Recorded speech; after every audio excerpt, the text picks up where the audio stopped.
I don't like the hymn Praise to the Man. Okay. Because it's confusing to a lot of people from the outside looking in. If you don't know what Praise to the Man is, that's a tribute hymn to Prophet Joseph Smith. Right. Insert. And it's controversial because it makes us look like we worship Joseph Smith, which we don't. We don't. But when you have a hymn called Praise to the Man, I mean, obviously it's going to be a little confusing. Anyways.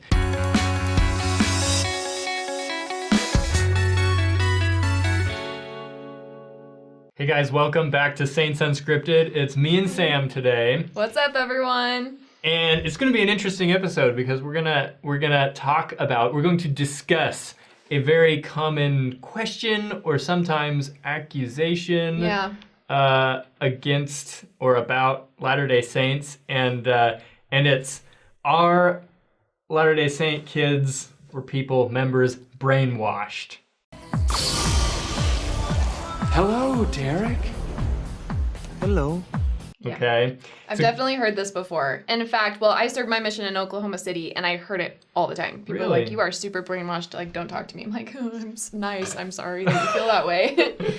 Well, what we did is we went to debate.org, where there was this question that was debated. Actually, it was about missionaries, our Latter-day Saint missionaries brainwashed. Mm-hmm. But we took some of the responses from people there, and we're going to talk about them. Yeah. And see if they hold any water or not. So I'll start off. I'll read one to you. Okay, you let me know what you think. Awesome. And we'll find out if we're brainwashed, which I guess if we are brainwashed, would we even know? Is there any point to this episode? Okay, I will make the point first. Like, I don't think we're going to change anybody's minds here. Like, you know what? Maybe not. But we could offer some new insights. I guess that's true. Our experience growing up in the church and maybe our exposure to other religions and other ideas and how that we ultimately still came back to where we are now. Generally, I feel like if you think we're brainwashed, you're probably going to keep thinking we're brainwashed no matter what we say, which maybe means that you're brainwashed. What? Didn't see that coming. But I don't know. You can think that if you want. Like, that's fine. We're going to go over some stuff and talk about it. And but we'll see what happens. As we read these, try and have an open mind. We have this whole channel so that we can discuss stuff like this and try to unpack it and maybe make people who aren't familiar with the church more comfortable with it, because we honestly love it. Love tars love. It's just like Brand said. And we're excited to talk about it. And a lot of questions like these come down to like semantics and what your definition of brainwashing is. I guess that's true. I was doing some research on it, and actually on this debate.org thing, and somebody was like, the definition of being brainwashed is like, you know, what they do in like communist regimes and like waterboarding people and indoctrinating them in like camps and all this stuff for years against their will. And anyways, I have a terrible joke. I don't know if I should say it. Like, we don't waterboard, but we do baptize. That was actually good. We do. It's not torture. It's a very important covenant with Jesus Christ. Water is involved. I guess EFY is a church camp. Where we are really not helping. We're not helping at all. Okay, let's get to this list. Okay. Yeah, let's dive in. So, Latter-day Saints are brainwashed because, one reason, children are told to join the church at age 8.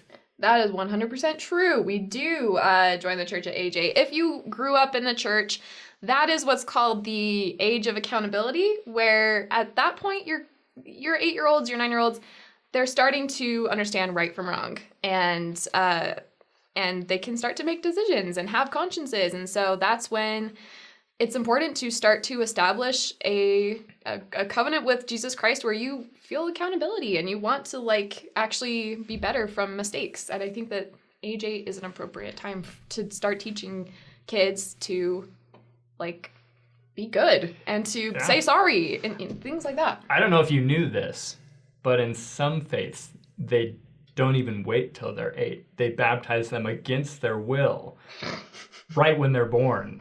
Did you know that? Like, but we're the brainwashed ones because I don't want to name names. I don't want to make people feel bad. You bring up an interesting point that maybe because other religions do christen babies and they're young, it's not malicious. It's to like unite our families and try to like work towards being better humans as a family. That's the whole point. And for the record, in both churches, I don't think Catholics are brainwashing their kids. No, like, I don't think the intention is like, I don't either. oh, I'm going to brainwash you. Right, and so if we don't think the Catholics are brainwashing their kids, maybe extend that same grace to like members of the church. You know, it's like the same intent. That'd be cool. It would be great. Yeah. Number 2, missionaries have the same script every time they talk to someone. That used to be true. Like when my, the older generation, like our parents were missionaries, they had the discussions is what they would call them, and they were memorized lessons. Right. But it's true. And I think that the intent of that was to help the missionaries have that understanding and like build a strong foundation of what they were teaching, because missionaries are young, and it was maybe just like support and guidance for those missionaries. Now today we have a far more flexible approach when we are missionaries and we teach the gospel. David and I both served missions, and I can tell you from experience, 0%. Like I never said the same thing twice to sometimes you people. wish they were, recited, but yeah, you're just taught to say what you feel like needs to be said by the guidance of the Holy Ghost. I know that in some missions, they do encourage you to teach concepts in a certain order, but in my mission, we were counseled to teach to the needs of the people and whatever they needed to hear. So I would say that one is false. Okay, so next one, they tell each other that they are part of the only true church, and that's evidence of brainwashing.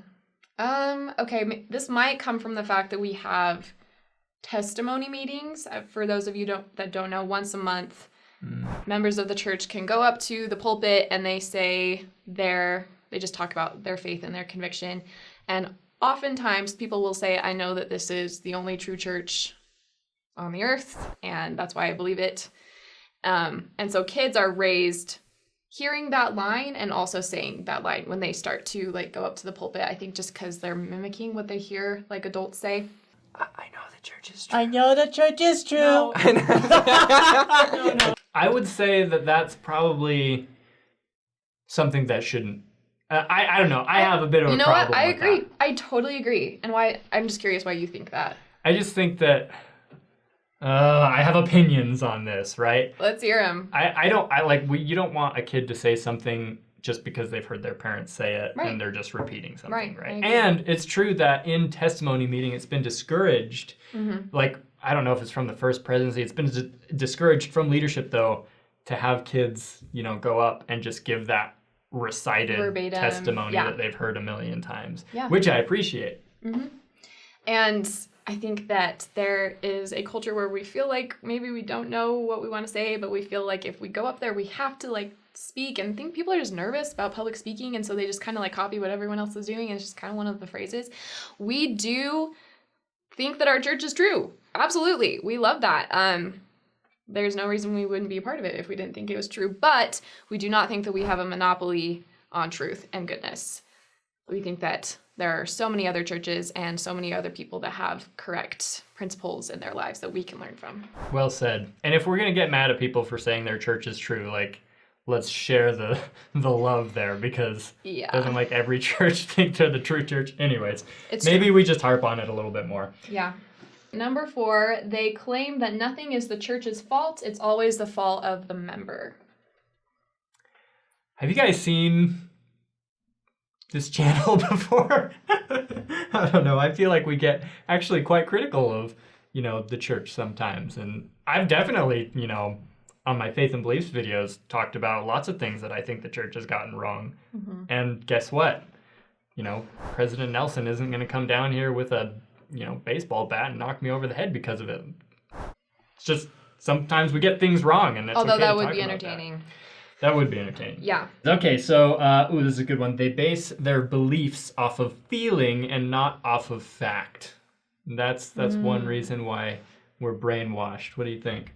Okay, so we just had General Conference, and it was so interesting because a lot of what they were saying did make factual sense to me, but at the end of the day, I walked away with a feeling of calm and guidance and hope that I do base a lot of my testimony off of those feelings that I get when I listen to church leaders in general conference or at church, or I think it's both for me. I think it makes sense, and I think I feel the emotions, and together they form my faith. And again, this is something like, this is not just a quality of the Church of Jesus Christ of Latter-day Saints, right? Mm-hmm. If you're religious, you're going to be basing things off of faith sometimes, and It's off true. of, your gut feeling on things. The fruit of the Spirit in the Bible is, insert a bunch of feelings there, right? Joy, peace, love. Dang it, I thought I knew more than that. Benevolence, I think, is in there somewhere. Temperance? I don't know about temperance. You don't think temperance? Okay. But well, you fail. get the point, right? Yeah. Like, feelings are involved. But I also have a faith and beliefs episode about this, about whether it's okay to base your testimony on feelings and stuff. Another point, how do you decide what you're going to study, who you're going to marry, what kinds of friends you have? We go through life based a lot upon the feelings and intuition that we have around people and things. And I think that if we were to exclude that from our religion, that would just be a little crazy. Yep. Don't you? I don't know. And it's also important to have, there's rationality in, rationality and faith are not divided all the time, right? Right. You can be rationally faithful, I feel like. I feel like a lot of my Definitely. beliefs that I can't prove are still based on logic within, the context of our faith. Anyways. Another thing that people are concerned about is the fact that we're taught that anything the prophet says, we have to blindly follow, and we can't say anything or question it. What are your thoughts about that? I have a problem with our perspective on prophets in general in church culture, right? Mm-hmm. I think if you look at how we teach, or if you look at the nitty-gritty about prophets, Let's get down to the nitty-gritty. it's very clear that they're not infallible, right? Right. And they're going to get some things wrong, and we need to follow the Spirit as best we can to differentiate between doctrines and opinions and perspectives from individual prophets. Mm-hmm. But I will say, on a more critical side, which maybe if I was brainwashed, maybe I wouldn't be saying this, but this is my personal opinion. I don't like the hymn "Praise to the Man." Okay. Because it's confusing to a lot of people from the outside looking in. If It you makes don't it know look like what Praise to the Man is, that's a tribute hymn to Prophet Joseph Smith. Right. Insert. And it's controversial because it makes us look like we worship Joseph Smith, which we don't. We don't. But when you have a hymn called Praise to the Man, obviously it's going to be a little confusing. Anyways, so I don't like, I think things like that kind of glorify prophets, make them kind of seem superhuman when they're not. Right. Same thing with the primary hymn or song "Follow the Prophet." Not a huge fan of that one. I feel like it is This is so interesting. a little bit indoctrination-y, Yeah. but at the same time, obviously, any parent is going to teach their kids what they think is true and what the best path is for them, right? That's not indoctrination. Right. That's parenting, which all parents do. They're going to choose to teach their kids what they believe. So. And we think that the prophet, we know and we believe that the prophet receives divine inspiration from God, and that's a big deal. We want to listen to him if that's the case, and we do believe that it is the case. So I think you're right. I think that focusing on how does the prophet's message bring me closer to Jesus and Heavenly Father, rather than let's fixate on the prophet as the man, as the person that we follow. But it's also important to have an authority. Prophets aren't something new. We had prophets in the Old Testament and the New Testament, in the Book of Mormon. There's a purpose for them. They're there so that we heed their counsel. But it is also important to do that with the Spirit of God and be wise in what we do. Right. Okay, this is an interesting one. They're brainwashed because they teach their members to fear doing something bad. It's all fear-based, is what was said. Ooh, okay. It sometimes is. If you don't have a strong prayer routine and scripture routine, and you just feel connected and you feel like you have a relationship with God, I feel like the commandments can feel fear-based, and you're like, oh shoot, if I don't do these, I'm gonna not go to the celestial kingdom, the highest degree of heaven.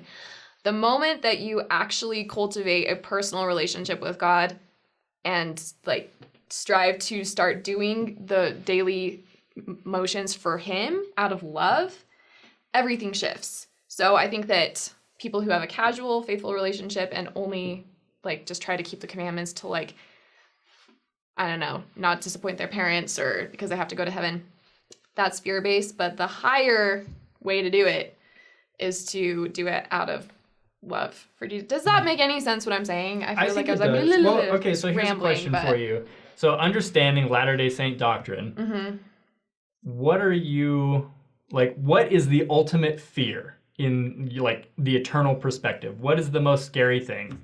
The scariest thing for me is not achieving celestial glory or like living with God. And if you don't, what happens? What's cool is that pretty much everyone is saved. Like we have all the 3 kingdoms, which we've done episodes about, and we're all going to be resurrected. So truly, Jesus Christ has already covered all of that to some degree. And that's so cool because, I mean, in a lot of faiths, and I've said this before and I'll say it again, like, it's basically, it's heaven or hell, right? If you don't believe in these things, you're going to suffer eternally. Fire and brimstone, eternal waterboarding. Eternal water, yeah, and that's... We don't know. Like, okay, that's fear-based, right? Yeah.